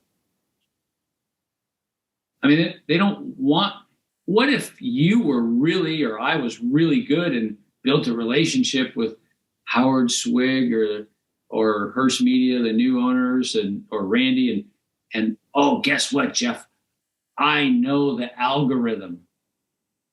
Well, that's not going to work. So I think that's really, it's wisdom to be able to have a very tight control about what they choose and they don't choose. And listen, they give them credit. They win or lose, they succeed or fail based on their decisions. So, and that's not any different than you might call RM or Gooding or Bonhams and say, I got this great car and I want to sell it here. And they might say, well, we're not taking it unless it's no reserve, or we don't have room here, or already have one like that. It's not just one thing. It's not just three things. It's dozens of input points that cause them to decide yes or no. And I don't think you can look at it as that's right or that's wrong. It might be the seller. It could be the history. It could be the car. It could be the timing. It could be that they have two others that are stacked up and waiting and they don't want to get too many in one genre. There's a myriad of reasons, I believe, that they would turn somebody down. And the sad part is, I believe people take it too personally. You think the lack of predictability is a plus. And so I'm thinking about what you said. And does this mean that when I'm a sales manager in a dealership, I accept some deals that the salespeople think are too low, and I turn down some deals that the salespeople think are easy that I'm going to approve? And the reason that I did that is so that they always just ran everything by me without making their own decisions out on the floor. Now let me explain this to the civilian, to the non-car person. So when you're wondering where your salesman's running, when you make an offer and you're like, why does he got to keep running to that guy or to that gal in that office? Well, broad stroke reason is you need one person making the checkbook decisions, because if they're too heavy on inventory, they may take a too low of an offer on something, not because it's good standalone, like they made a lot of profit, but they may do it from a cash flow standpoint or a manufacturer incentive because they hit a certain number of cars standpoint or something. Okay. But they need one person, not the people out on the floor dealing with customers, but one person making that decision who's also not emotionally involved, because the salesperson working with you, the consumer out on the floor, is now emotionally involved and really isn't competent to make a financial decision for the dealership. And by the way, even though I've had the largest business card in a dealership before, the biggest title, once I was out dealing with you on the floor, I would always, even though I could make a decision, I would always go back to another manager who was not the one dealing with a customer, because once I met you in person, I liked you and I really wanted you to have the car, or didn't like you and really didn't want you to have, or something. Yeah. And I was no longer competent regardless of title. Yeah. Is that what's going on at BAT, at Bring a Trailer? Yes. Like they just want the public to not know so that they'll just continue submitting. So they don't pre-decide? Go the other way, Jeff. What's the alternative? Here is the criteria that we publish to you so you know what you can submit and what you won't submit. That's not going to stop the flow of inventory. They can only sell so many cars. No matter what they did, there's more desire of inventory to be on there than they can or will present. So there's no upside to them disclosing if there is a criteria per the moment. Like we did in 92, so we did the first boat auction deal, boat salvage acquisitions in 92 at Hurricane Andrew. By 2004, when the 4 storms came through Florida, I called the insurance companies like, oh, wow, we're going to get a lot of boats out of this, right? All those hurricanes. And they said immediately, no, we're not going to sell to you anymore. I'm like, uh-oh, what did I do wrong? Well, we don't want you to buy from us. We want you to sell our boats for us. We saw what you did with the boats every time you had a hurricane. So we set up 4 different auctions in Florida, temporary locations where we moved all the boats. The first one was Fort Myers. So we advertised the auction, and everybody showed up, and I told my auctioneer, Dean Eccles, I said, Dean, look, the first 5 boats, they're not particularly valuable. They're hurt pretty bad. They should bring between 5 and 10 grand. But I want you to do something that we call in the industry, I want you to fast hammer them.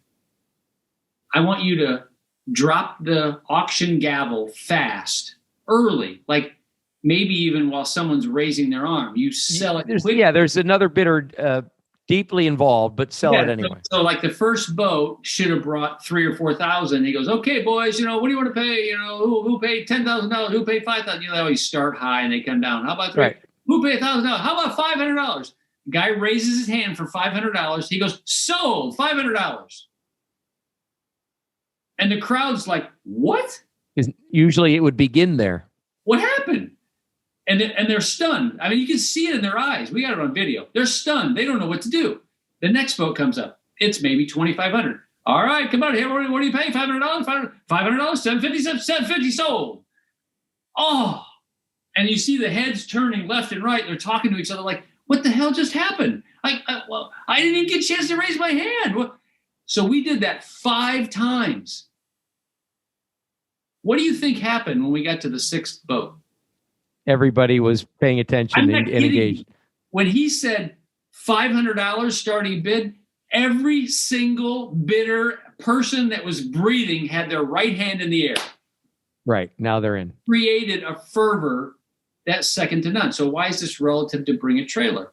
So every platform or presentation, those people attending that day could never have guessed that 5 guys were going to steal 5 boats. And we lost money on those 5. We gave those away so that we could crush it on the back end on the big stuff. So if I'd have started with, now listen, boys, we're going to sell these, absolute, no reserve, which we did. And you better be quick, make sure you get your hands in there. If I tried to encourage them, they would look at that as just a bunch of BS. There's no way that they can put up 1,000 or 2,000 cars and succeed. They have to grow the presentation volume with the attendance volume, right? So if they started out, which they did in low numbers, got to 100, 150, 200, 200. From 2 to 250, they pushed past 250, meaning any given time, 250 cars on the platform. They struggled with that 2 to 250 for a long time because they went up to 250 and you could see some challenges with, oh, I missed that car. I didn't see that car. There weren't enough eyes to pay attention to all 250 cars. And you don't want a car selling too cheap just because people didn't notice it. Right. So I personally believe that it's the right thing to do to manage the inflow volume with the attending volume. And of course, they're the only ones that have eyes on the back end of their technology to see how many people are actually watching. And when you say you're gathering, when you're downloading everyone's data, this is in the list. Yeah, well, I say that carefully. So I wouldn't say I'm downloading it because we don't technically download it. We manually load it in our system. That's the only way I can get it purely and not worry that down the road I would have gaps or miss something. So that's the method that we chose. It seems arduous and ridiculous, like mowing your grass one blade at a time, but it works better. So, since we have every car that's ever sold on Bring a Trailer in our database, we have every car that's sold internationally in the retail auction system since August of 2018. So, like, if you say to me, what's a 1988 Porsche Coupe with 200,000 miles worth? that's a struggle for anybody. Even a car guy's like, I know they're popular. I know it's a lot of miles. I know people will still buy it. But in 30 seconds, I can tell you what the last 5 of them has sold for more than 200,000 miles. And it will instantly encourage you to know what the market is. There's no question about what to do. And the list is dealer members only. So far. Okay. So we got a little thing coming out next spring that we're looking for. Well, I mean, this piece seemed like it would be valuable to anyone in the world, dealer. It is, and so that's the point. So we have some opinions about. I'm not a sports guy. I can watch just about any sport and find pleasure in it, but I don't go out of my way to watch a football game, a baseball game. I appreciate them all. I'm not a fantasy sports guy at all, but I'm definitely believing that there's a place for fantasy car collecting. And so you can't, the only way to help people understand values of fantasy cars is to give them the data, what the real cars have been selling for.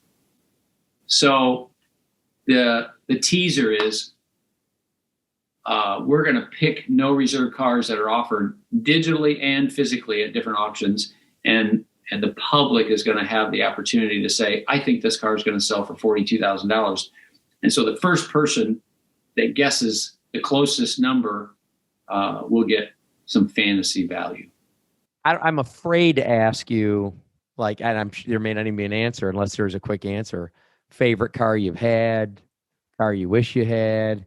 I mean, my God, So I remember in the 60s visiting my parents' grandparents and Christmas and Thanksgiving. And I remember as a 5, 6, 7, 8-year-old listening to the older folks at that time.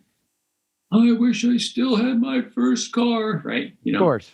Nobody in the business or in the hobby has not heard that conversation. So I just tucked that in the back. I said, all right. So by 1997, the year before my son was born, I owned my first bicycle, still, Schwinn Stingray. My first car, 71 Mach 1. My first truck, 42 Ford pickup. My first airplane, J5 Cub Coupe. My first boat, the you don't even know about this one, 1937 Hafercraft with a flathead V8 60 tin side. I held those things a long time, Jeff. And I came to the conclusion that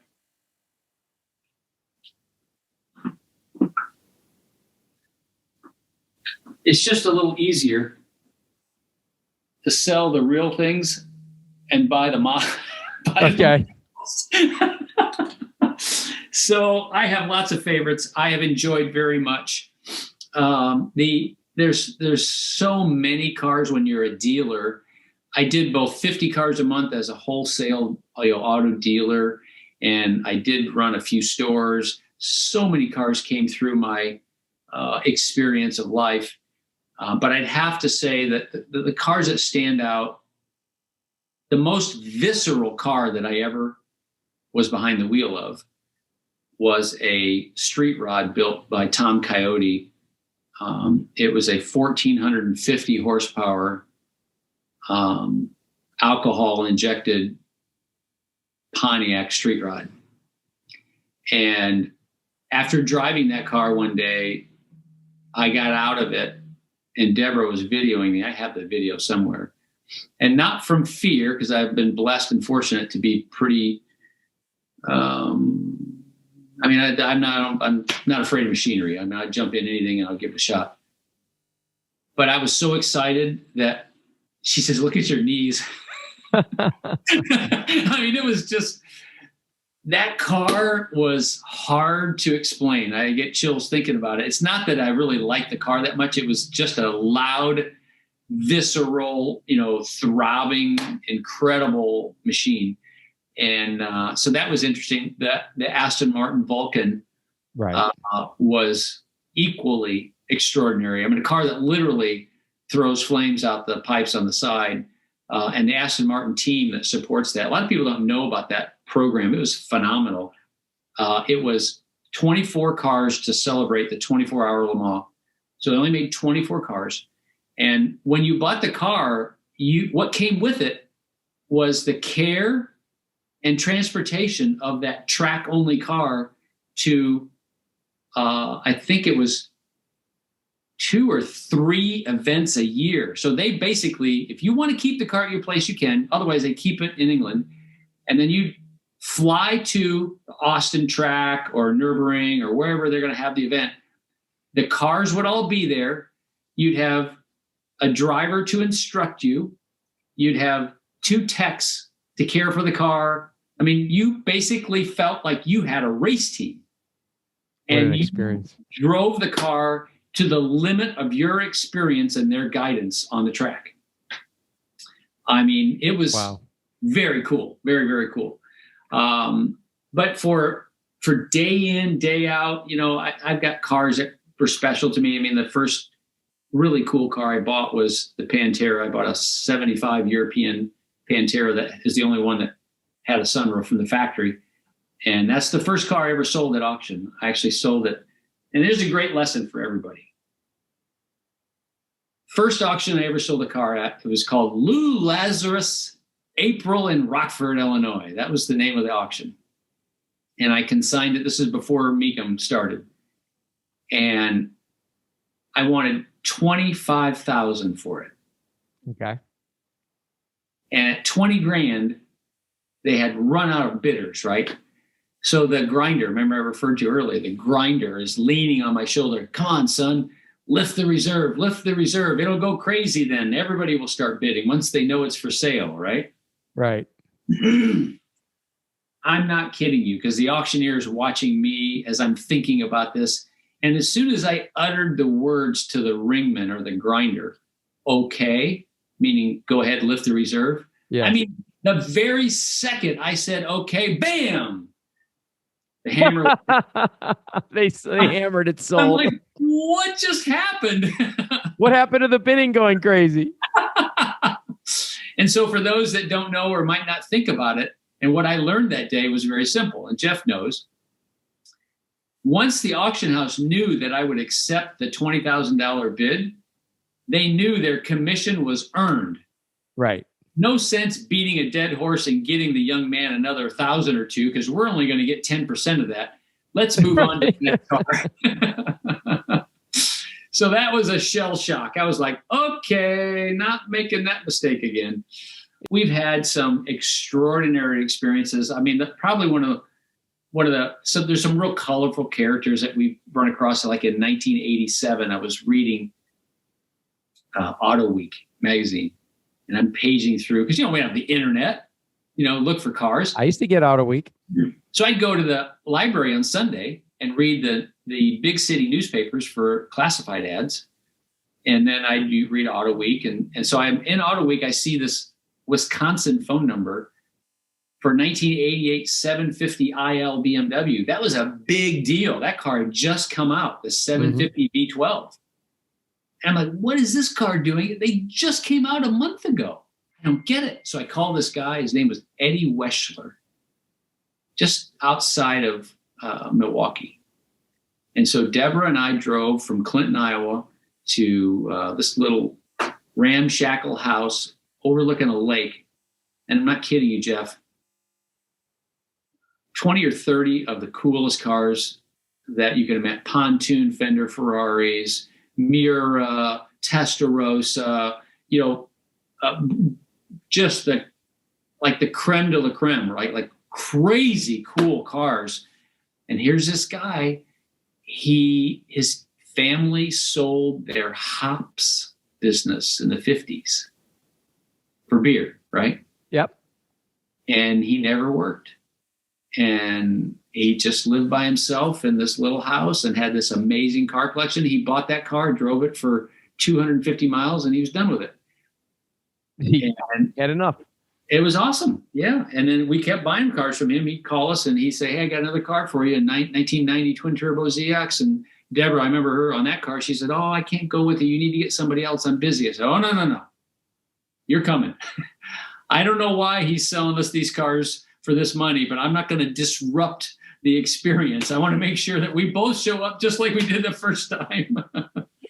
That's beautiful. I think people, if you take the stuff away, the people have been absolutely more fun. The relationships and getting to know people and learning from them and some of their experiences, good and bad, that's been extraordinarily rewarding. With all the businesses that you're in, Scott, and as much as your phone rings, I'm sure of it, I don't even know how you manage it. I mean, I know you love the people and experiences. I don't know. Yeah, it's. I mean, Deborah deserves a lot of credit for tolerating it. It definitely is peculiar, and I have friends. Oh, you're never going to retire. You know, you alluded to. You know, we've got this a year and a half ago. We started this dryce cleaning. You know, which is a whole another animal that's really we're excited about, and I just I don't know. I probably spent half of my time daily trying to guide and help people in what it is they might be doing and make good decisions for themselves and what they're doing. And Deborah, it irritates Deborah once in a while. She says, I tell you what I want on my headstone. I said, okay, what's that? This is my wife I'm talking about. She goes, Deborah, here lies Deborah Ailes. What's my cut? Because she hears she just hears the time that I invest with people. And, the summation for me about life is, I think this is practice or college for eternity. And I want to try to be as prepared as I can to help people. I don't expect that eternity is going to be laying around doing nothing. And so that's why I go back to that Christmas gift idea that, the joy in Christmas, we just experienced it yesterday. The joy of Christmas is watching when you give somebody something. That's priceless. Well, you've been presenting things online. You've been creating presentations for God knows. Yeah. You were about the original online and probably before online, magazine classified or, who knows, presenter. Getting interest from long distance. Yep. And you have a cleaning process, dry ice, that's not making contact with the material, but turning into a gas that's cleaning, if I recall you explaining. I've watched a few of your videos, but it removes everything that wasn't originally there and leaves everything that was originally there, whether it be metal, leather, whatever. Yeah. The shortest version of explanation is this. Dry ice upon impact when accelerated against a substrate or surface converts from a solid to a gas, and that's a thermal reaction. It's like a miniature explosion. And if properly executed with the right techniques and equipment and knowledge, it can without abrasion can clean any surface, almost any surface. The only surface that you can't clean that it will destroy is foam. Okay. Everything else is on the table. And so we've done, people are surprised. Oh yeah, they've been cleaning cars with dry ice for years. They have, but not the way we are, and not to the extent. There's not a surface on the car save for foam, not a surface that we can't clean and don't clean. I mean, interiors, exteriors, trim. So it definitely, we go down, we spend hours talking about it, but the easiest thing is our website is youngtimer.com, and everything you want to know about, it's a good introduction to who we are and what we do.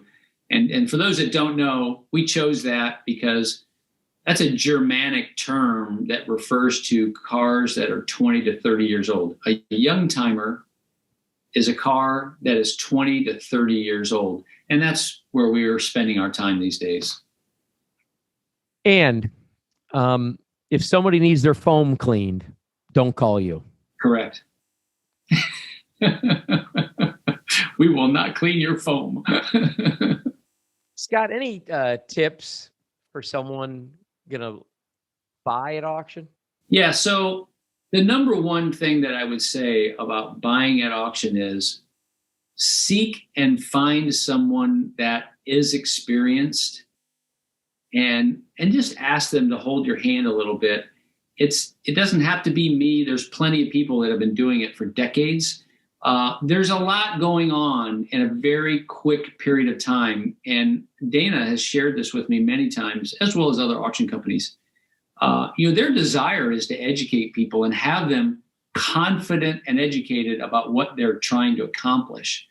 The concept of, set your price and don't budge beyond it. I don't buy into that, because you might be at $62,500 and that was your limit, and you could get it for $62,700. So you really going to pass over $200? So I'm not subscribing to that being the number one thing. Set your limit and don't get emotional about it. You're not buying a collector car because you don't want emotional experiences. Right. It is emotion.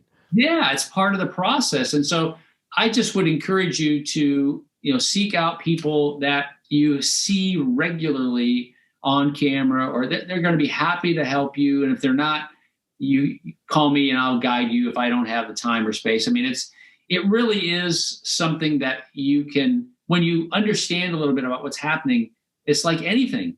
It's like there's a lot of stuff that I don't know anything about, but I know the space really well, and I'm not alone. There's a lot of people you can turn to that'll kind of guide you through that process. And if they charge you, we charge. If you want a full blown consultant experience and you want to know that you're having I charge for that. But just quick quips, and just insights. Some of the stuff, it's like any industry. Some stuff you just can't talk about publicly. There are things that go on at auctions that are just never going to be discussed. And, they have to be done in private. And that's just the way the business is. And I believe it always will be. There's not going to be any whistleblower come out, and go crazy. It's a very interesting industry. I've been a fan of auctions all my life, and they've been around for centuries, and they're not going anywhere.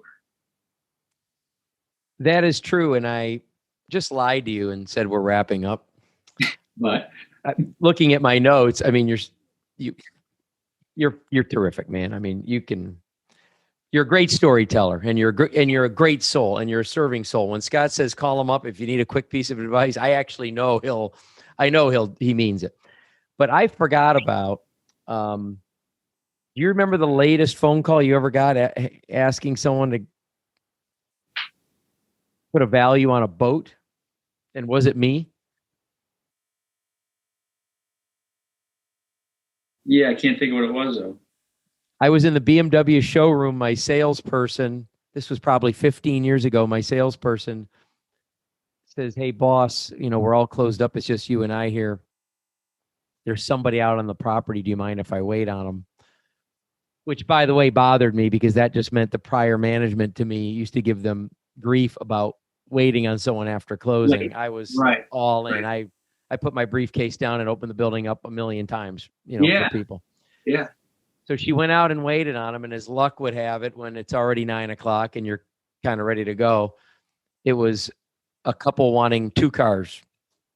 Now, normally when you're selling things, you're thrilled to sell 2 of them, but in this case, 2-car deals take longer than 2 1-car deals often.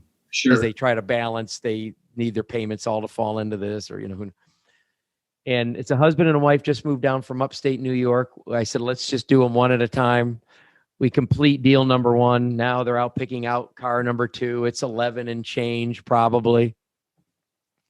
And they're ready to buy the second car. They were beautiful people. They're ready to buy the second car, and they have a boat to trade in. So I think of you. But I'm wondering, can I call you at this hour? Yeah. But the boat trade-in was at a marina in New York. Ring a bell or don't ring a bell? I want to know. I was thinking it was another one that was on a lift in Sarasota or Tampa, but it's not a boat. No, and I feel bad because I just think your world revolves around me. But I called you at, pick a number, 11 o'clock at night, 12 o'clock at night, or it went a couple phone calls, few calls in between there. But some people buying a new BMW, trading in a boat sight unseen that's at a marina in upstate New York. And based on description and based on you calling the guy at the marina and you having to collect the boat from this marina in New York, you actually... And that was killing me. What was it? I don't know. Oh. I'll for sure find out. Find out, yeah. Because Mary, the salesperson, she's still there. Because whenever I go in there for service, she still says, "Remember that couple? They got another car." They always ask about. I was immediately thinking of a 26-foot, 4 or 5 year old boat that I bought in Tampa. My friend and I went over to get it, and the propellers were so fouled up with barnacles that it wouldn't go over 6-7 knots. This is like a 23 knot boat. And we got stuck in a bay area and the tide went out. Oh, and I had to jump in the water and physically turn the nose around into the wind and drag the boat off of the... Well, for those of you that, wonder if car business is all sex appeal, not as sexy as it looks. This deal that Scott helped me with, where he bought the sight unseen boat, traded in upstate New York. I remember while I'm waiting for the finance department to finish these people's paperwork, I'm watching the closing music and credits for the Tonight Show in the lounge. I mean, I don't know. When you love what you do and you're passionate about it and you like people, and I do, the only challenge for me has been being fair to my only child and my wife of 40 years. And to their credit, they have been amazingly tolerant of, my career path. And, Deborah, my gosh, I have probably the thing that I'll go to my grave wishing I could do better is expressing to her the value that she has brought to my efforts. And I'm not just, trying to blow smoke up her skirt. There's no way that we could have assisted people that we have through the years, if not a team. It's so much has been a team. And we're those odd couples that we work in the same office together all our lives. And we still love each other. Well, that's beautiful. And that's, a wonderful thing about you. One of the things that make you legendary. I mean, you're dodging compliments. You're putting the credit where it belongs. You're honoring your wife. You love your son. There's absolutely nothing wrong with that. And I want to thank you, man. It's Saturday. It's 3 and change on a Saturday afternoon. It's nice out, and you've neglected your family once again to talk to me. Well, it's my pleasure. Congratulations on the endeavor. It's going to be awesome. I know you're going to have a lot of fun with it. It's fun. I'm enjoying every minute of it as I neglect my family doing it. This has been Jeff Stearns, Connected Through Cars.